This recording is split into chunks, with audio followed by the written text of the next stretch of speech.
Like so many other in the hoop projects, the first step is to hoop your stabilizer and stitch out the placement stitch. In my opinion, tearaway or cutaway does not matter. If you use tearaway, you will tear the stabilizer from behind the zipper when you're done. If you use cutaway, you'll have to cut the stabilizer away from the zipper after you're done. I usually use cutaway because the tearaway that I use is very crinkly. And keep in mind that the stabilizer you use will be sandwiched inside your project, so you won't ever remove it. So I prefer cutaway usually because I like the softer feel. For this particular sample, I happen to have a piece of tearaway that was the right size, so I'm using tearaway in this video. If I don't say it in the video anywhere else, I am using Durkee Easy Frames. So that's why I always say hoop. I realize I'm using a frame, but I just always say that out of habit. The next step will stitch your zipper into place. So I want you to grab your zipper and tape or pin it down to your comfort. And if you do use pins, just make sure that they do not go inside the stitch path so they don't get stitched over. I used tape. The size of the zipper that you need is just the length of the design you have. So if you're stitching, for example, a 5-inch round zipper bag like I'm doing in this video, I used a zipper, I think this one's actually 7 inches. That measures the actual area of the zipper that you can use, just an FYI. You need to make sure that both of the metal tabs are outside of the design. You can always use a longer zipper, but you can't use a shorter zipper.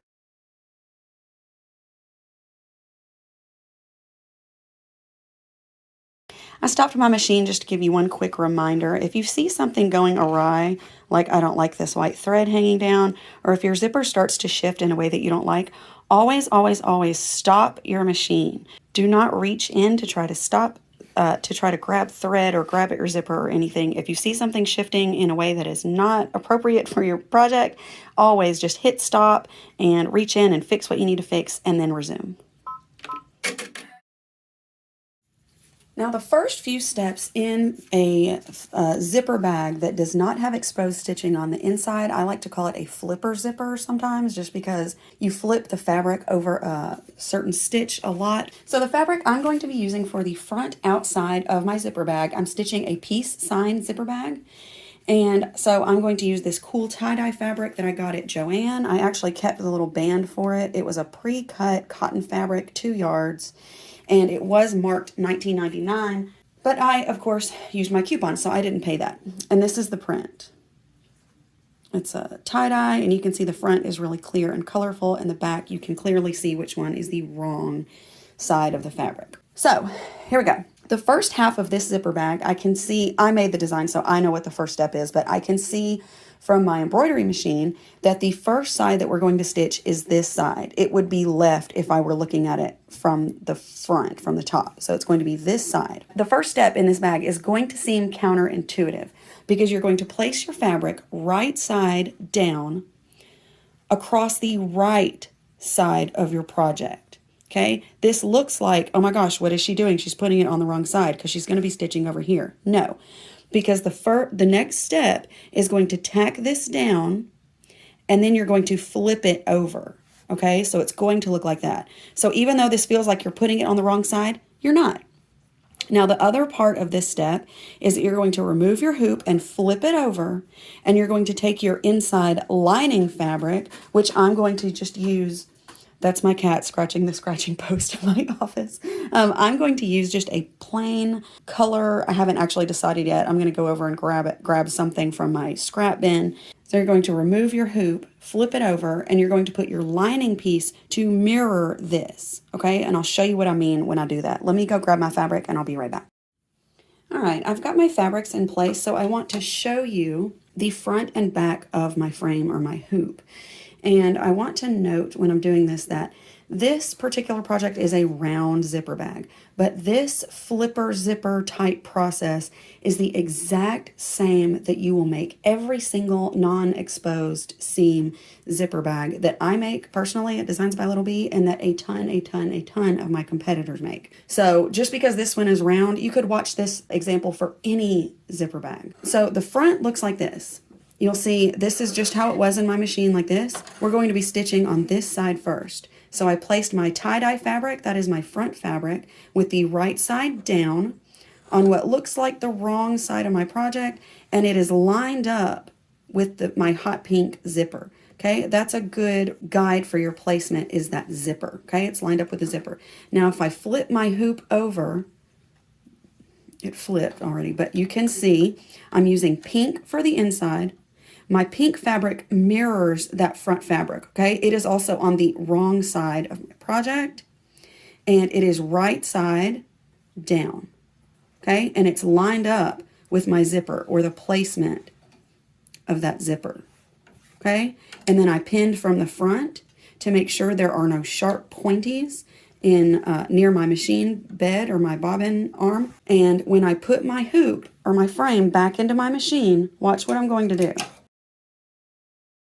You want to make sure when you replace your hoop, you want to look underneath your hoop down there. See where my hand is? You want to look underneath there and make sure that when you replaced your hoop, or for my multi-needle users who are using fast frames or easy frames, look under your frame.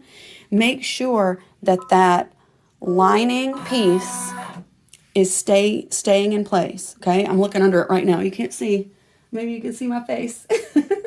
But I looked under it to make sure that that lining piece is in place where it should be and it's not folded over.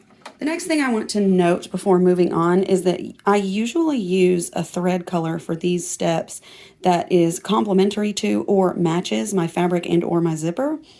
But you'll see in the picture tutorials and in the video tutorials that I often use black, like black on my stabilizer, black on these colorful fabrics. That is just so it's more obvious to the viewer the steps that I'm doing. Your next step is going to be remove the pins or tape or however you secured your fabric. Well, first of all, you need to look underneath your hoop and make sure that that lining piece got stitched down correctly. It didn't fold, it didn't wrinkle, there's nothing crazy about that stitch that you just ran, okay? Then remove your pins or tape or whatever you used, and you're going to take the front piece only, not the back, okay? The front piece only, and flip it over that stitch. Flip it, okay? Leave the lining piece in place, because the next things that we're going to stitch, we don't want going through the lining, right? Because when we stitch this half of our peace sign, or if it's a basketball or baseball, the laces of a baseball or a name or a monogram, anything that is going on the front that you don't want to show on the inside, that is how you achieve that look. So pin your fabric at some key places to make sure you stay out of the stitch path, to make sure that this fabric stays in place, because the next step is going to be a top stitch. It acts like a basting stitch for the rest of your design on this side. You don't have to run it. Sometimes I do, sometimes I don't, just depends on what I'm stitching. For this one, there's going to be quite a bit more applique and stitching on the front than I'm used to doing. So I'm going to go ahead and choose to use that tack down or basting or running stitch for this step. Again, this fabric is just on the front and my lining fabric is still underneath.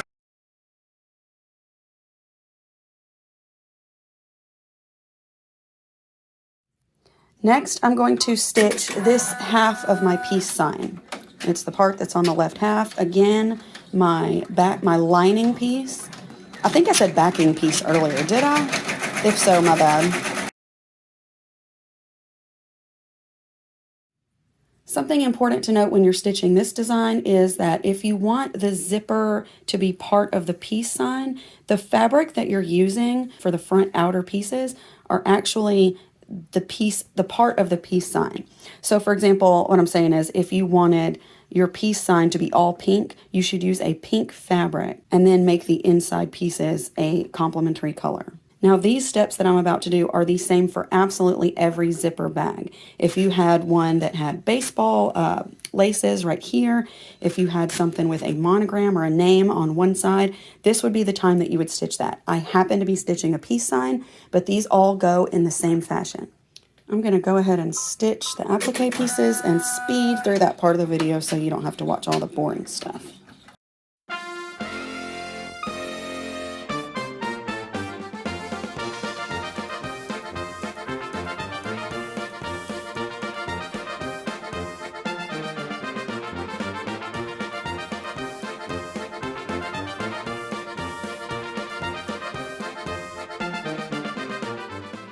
All right, now that step is done, and I want to remove my hoop, and I want to show you straight from hoop to showing you this.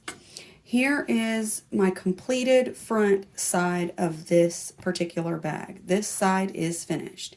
Now, if you flip your hoop over, you will see that your lining piece should be still on this side. Now, how we achieve that look with no stitching visible on the inside, grab your lining piece now and flip it over. So this will be the inside of your bag now. You will only see this. The ugly back stitches are going to be hidden by the liner. So I want you to grab your pins. I'm going to use the same ones that I was using from the front. And I want you to pin this the lining piece into place so that it will stay there through the remainder of our project. Usually in my PDF tutorial, I call it its permanent home. So after doing that step of pinning my lining into place, there's what the front looks like. Looks the same. And here's what the back looks like. You can see I pinned from the front, so you just see these little shiny pins from the front. And my lining is where it's going to stay for the remainder of the project. For the next side of your project, you are going to do the exact same thing, but just on the other side of your zipper, okay? So you're going to take your front fabric and you're going to place it right side down against the other side of the zipper, okay? You're going to do the exact same thing. It's just the other side of the project. And you're going to take your lining piece. Again, mine is this pink, kind of staticky looking fabric. I'm going to take it right side down and I'm going to pin it from the front to meet that placement line for the zipper that I stitched first off. And I'm going to pin that from the front, and then I'll come back and show you what that looks like. Alrighty, now I've got my front fabrics for that other side of the bag pinned into place. Again, this is the exact same method that you would use with any of the Designs by Little's B zipper bags and a lot that you will find online. My front piece for this side is pinned right side down to meet that zipper. And then when you flip your hoop, you will see that my lining piece is doing the exact same thing, right side down to meet that placement line or the line for the edge of your zipper. I have pinned from the front. I'm going to replace my hoop and I'm going to check before I run this next step underneath and make sure that my lining piece didn't go and like crinkle up or wrinkle or anything down below. And now that I've checked my lining piece, I'm going to run the tack down for both of those pieces to hold them into place.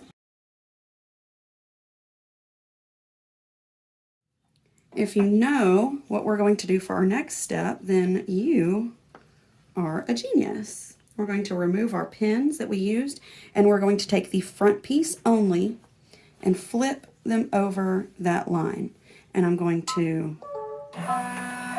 take those same pins I was just using, pin this fabric into place for that next step, which will be the top stitch or basting stitch that will give us a good sturdy background for the applique.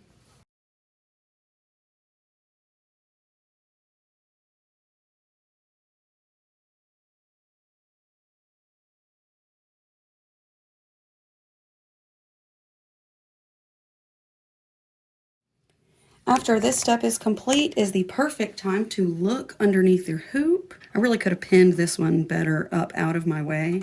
Now that that step is done is a great time to look underneath your hoop and make sure that that lining piece is still over here on this side and it's not in the way or it didn't fold or wrinkle or anything like that. And then you're going to go to your next step, which will be the applique pieces for the other side of your peace sign.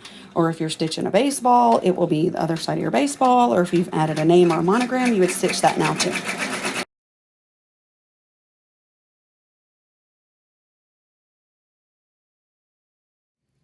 Now just a little tip, if you did not know how to do this, I'm trying to get this stitch out right here, this line, okay? and I gave it a few snips with my scissors from the front to get myself going. Then what I'm going to do is I'm going to take it and turn it over. I'm going to find that stitch on the back, which is going to be right here. I can see the semicircle. Dun, dun. I'm going to take my seam ripper.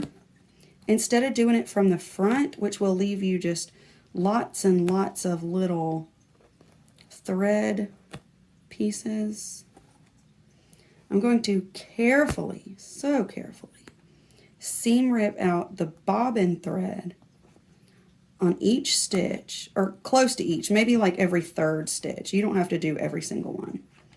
But very carefully pull out the bobbin thread for that step.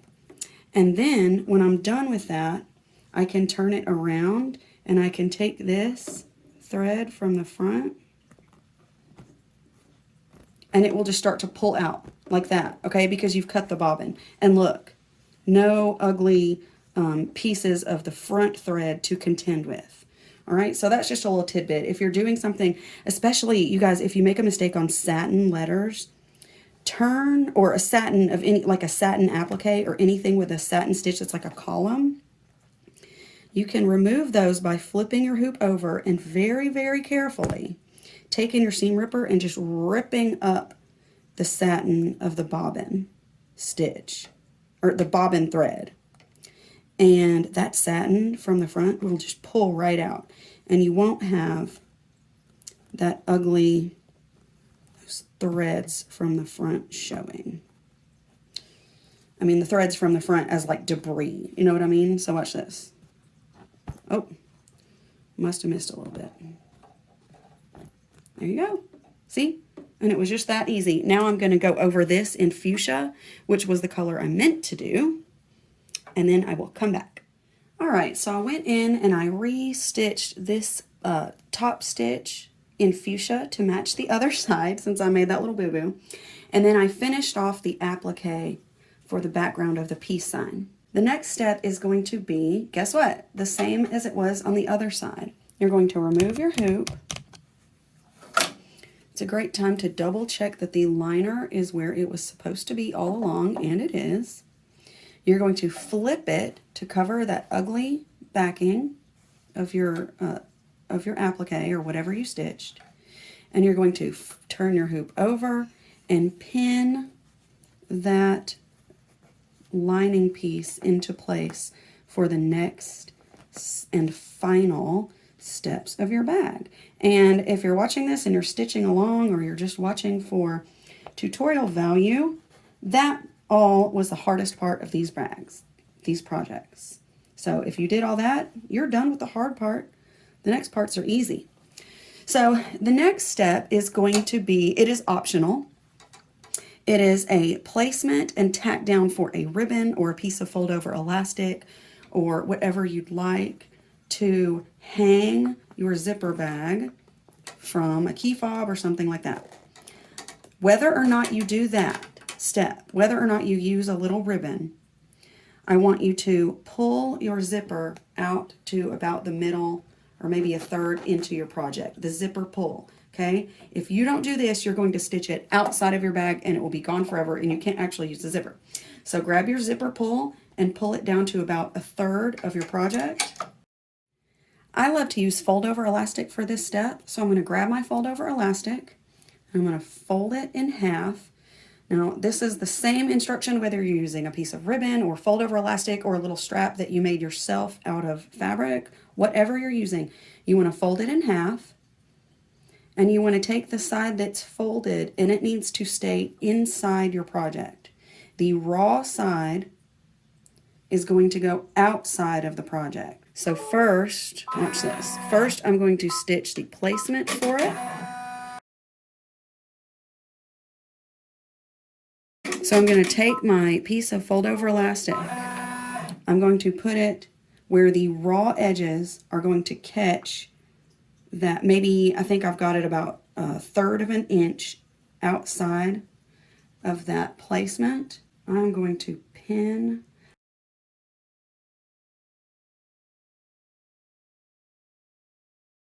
here's what I did. You see that I'm using my fold over elastic. I've got it pinned. Here, the raw edges are outside of my bag and the folded edge is on the inside of my bag. Remember that whatever you put on the inside of a zipper bag, like a little ribbon element, is going to be flipped inside out. And so this rounded, the folded over edge that you're going to put a little key fob through or whatever is going to be on the outside. So put the raw edges outside and the folded edge inside, and then you're going to stitch that tack down to hold that in place. Now that that ribbon or my fold over elastic is tacked down into place, I removed the pin that was holding it down.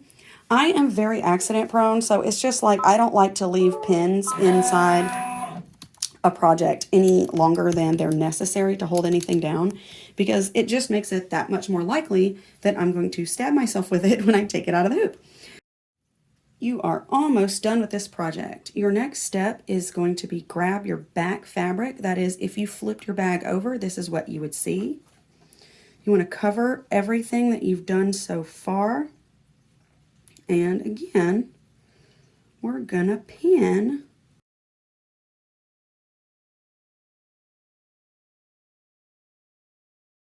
Now, when you are done with this step, I want you to remove your hoop.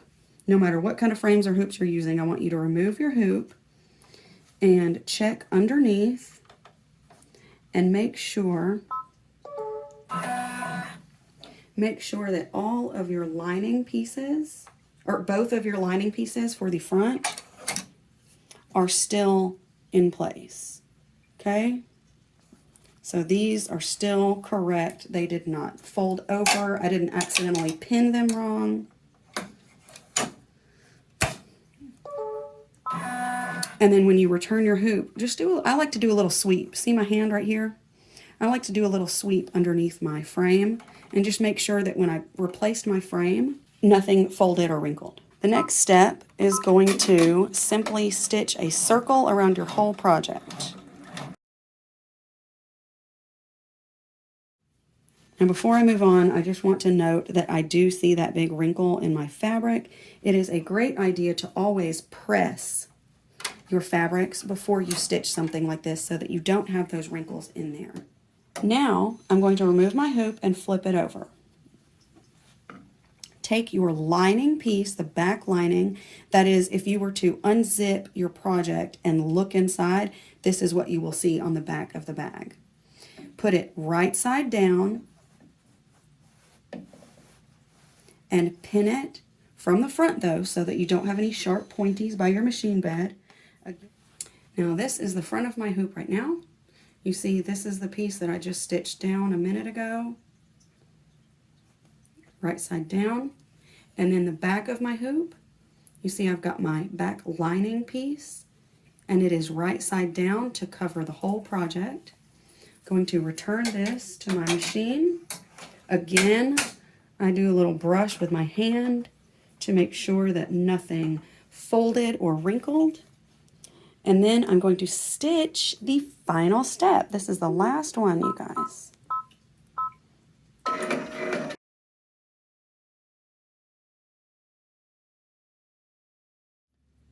The last step that you'll see in these in the hoop designs that I make anyway is just a little stitch. It doesn't mean anything for your project. It's just there to keep our single needle users needle carriage from returning to the middle of the design like it's finished and catching that zipper or anything. So don't stitch the last step. If you do, it won't really do anything. It'll just add a little stitch on the side, but you don't need to do it. After doing a basic quality check on the front and back of your hoop to make sure that the back and the lining and everything is nice and sealed up, you can remove your project from the hoop, and I want you to cut it out. When you cut, give yourself about, I would say, a 1/4 inch seam allowance on the edge. And then when you get to this part that you can see on the back that has no stitching around it, I want you to give yourself a little tab, because that is the turning hole and you will need to seal that tab up. Here is what my project looked like after I cut it. And here's what I meant by leaving the little tab. Now what I want you to do is find that hole that did not stitch all the way through. It will be between your two lining pieces, and I want you to turn your project all the way inside out using that tab.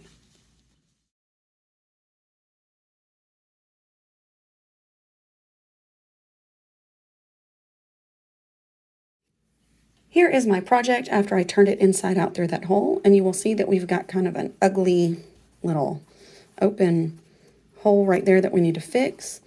So you can turn these edges inside your project and you can hand stitch it. I consider hand stitching to be a form of medieval torture. So what I do is I grab a piece of this fabric tape. I don't have the packaging for it, but it's called Peel and Stick Fabric Fuse. I put it on one side of my tab and I turn this side in and I turn this side in. Now on a rectangular or square bag with straight edges, this is a really easy process because it just boop, turns inside and then it's flat.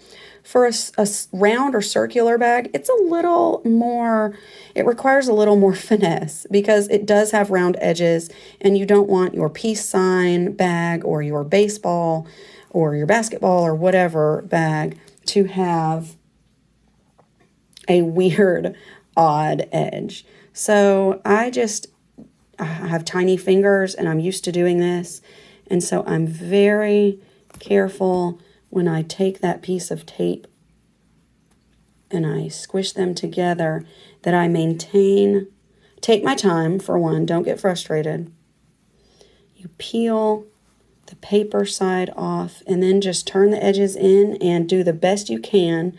Now the good news is that this is actually inside your bag, okay? Nobody is really, excuse me, nobody is really going to see this edge. So this right here is good enough. You can see that I've got a little visible seam. It doesn't matter, okay? Nobody's actually going to see that. Now I want you to remove your stabilizer. If you used tearaway, just tear it as neatly as you possibly can. I actually usually use cutaway, which would mean that you just have to cut very carefully along the edge of the zipper. Today, I happen to have a piece of tearaway that was the exact size I needed, already cut for this project, so I used that. Kind of a fan. Just remove it like that. Then you're going to reach inside, find your zipper, and just weasel it down. Come on, buddy.